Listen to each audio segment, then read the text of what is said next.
about to leave, already packing. Come with me, I'm not really asking.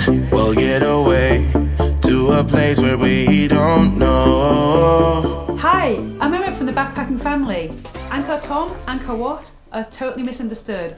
Many people don't know which one's which, but the biggest problem you're going to have is deciding what to spend your time, where to spend your time, how to prioritise your time at Angkor Wat. In this video, I'm going to give you 5 great tips on how best to spend your time at Angkor. Now, the fact that you've clicked on this video means that you don't want to be just another dumb tourist. I lived in Cambodia for years and I visited Angkor more than 12 times, or at least 12 times that I can remember. And I saw a lot of dumb tourists. If you are visiting Siem Reap, which you probably are because that's where you'll stay to go to Angkor Wat, then definitely check out our awesome Siem Reap guide.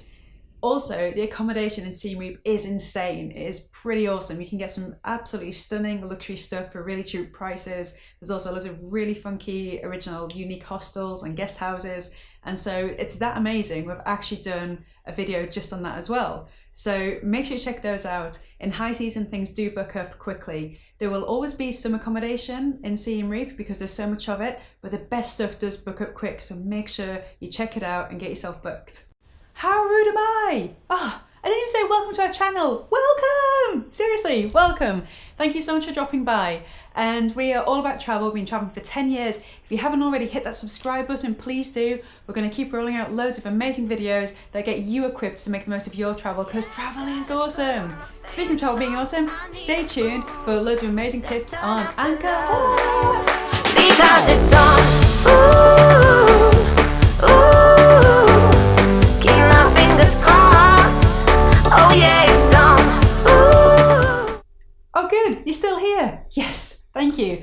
As a reward, you don't have to look at my face anymore. I'm going to play you some beautiful videos from our trip around Angkor Wat whilst I voice over, so you can look at the beautiful place you're going to go rather than my face.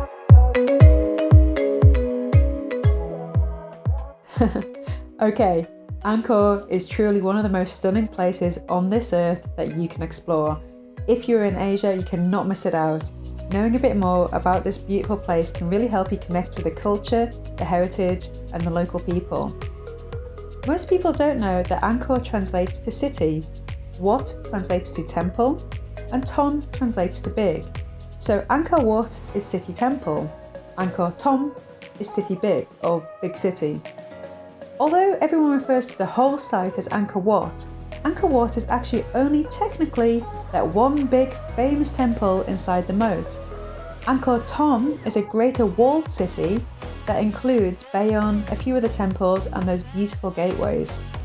Chances are by the time you're done, you'll have explored Angkor Wat, Angkor Thom, and many temples within the greater Angkor area. The famous Tomb Raider temple, Ta Prohm, is definitely worth checking out. And if you really want to escape the crowds and try something a bit different, I really highly recommend Bonte Sarai. As you may know, it's now a whacking $40 to get into Angkor Wat.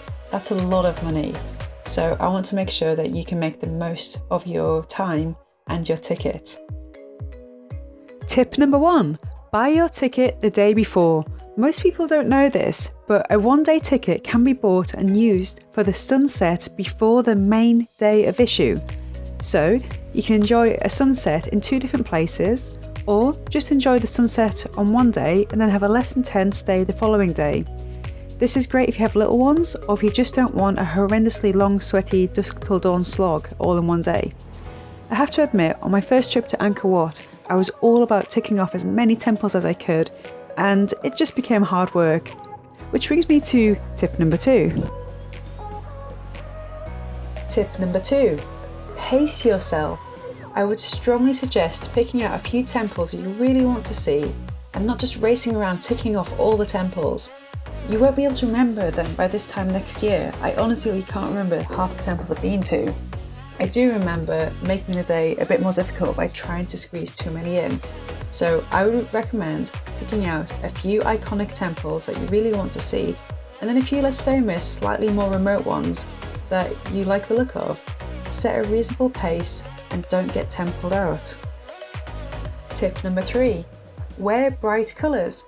If you want some great photos for the family or Instagram, dark colours cause you to blend into the temples, bright, bold or really light colours will really make your photos pop. By this, I don't mean wear pink hot pants. You do need to dress respectfully. This can be really hard when it's really hot and sweaty. I personally just don't get on with long sleeves in the heat, so I tend to wear the long light hippie pants and then a vest top with a scarf that I can wrap around my shoulders for the areas that are classed as more sacred and require you to dress more modestly. Tip number 4, beat the crowds. Okay, no. So you can't actually just beat the crowd with a big stick.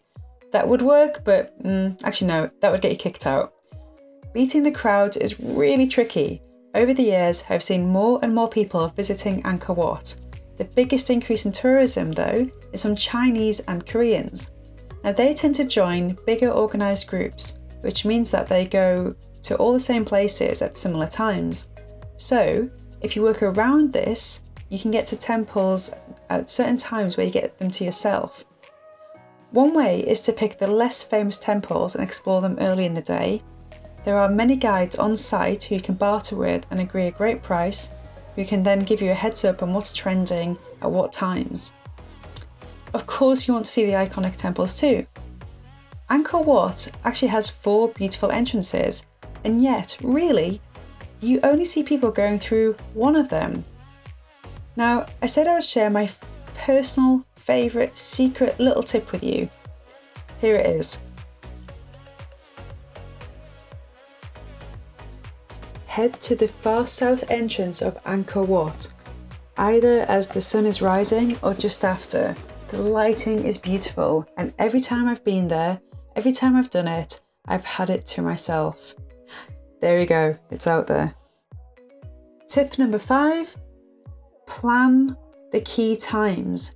Make strong decisions on what you want to see, at what times and where. Yes, if you don't mind crowds, by all means, genuinely go to the main entrance for Angkor Wat sunrise. It is beautiful.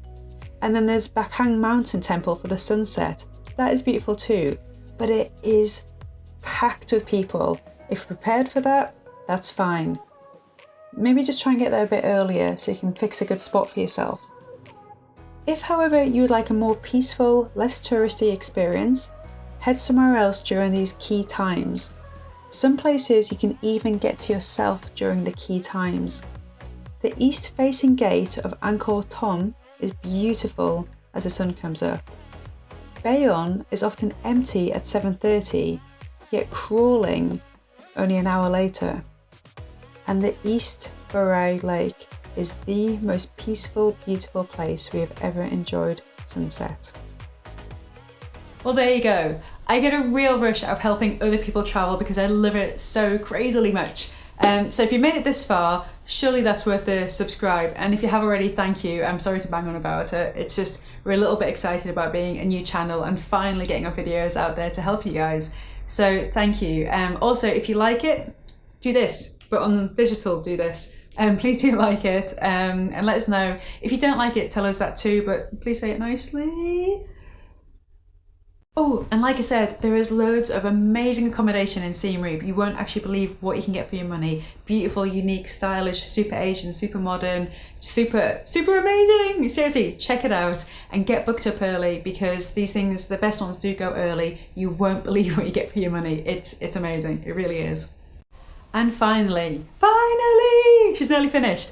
Finally, if you have any questions, please drop them below. I lived in Cambodia for years, so fill that comment section up with questions and I will do my best to help you. But the big thing I want to know is which temple are you most excited about? If it's your first time, which temple is the one that gets you excited and makes you actually want to go to Angkor? Tell me now in the comments, I really want to know. And yeah, guys, just thank you for stopping by and watching my video. I really do appreciate it. We will keep rolling videos out every week to help you travel. And I've got a feeling that if you like travel as much as I do, I'm going to see you again.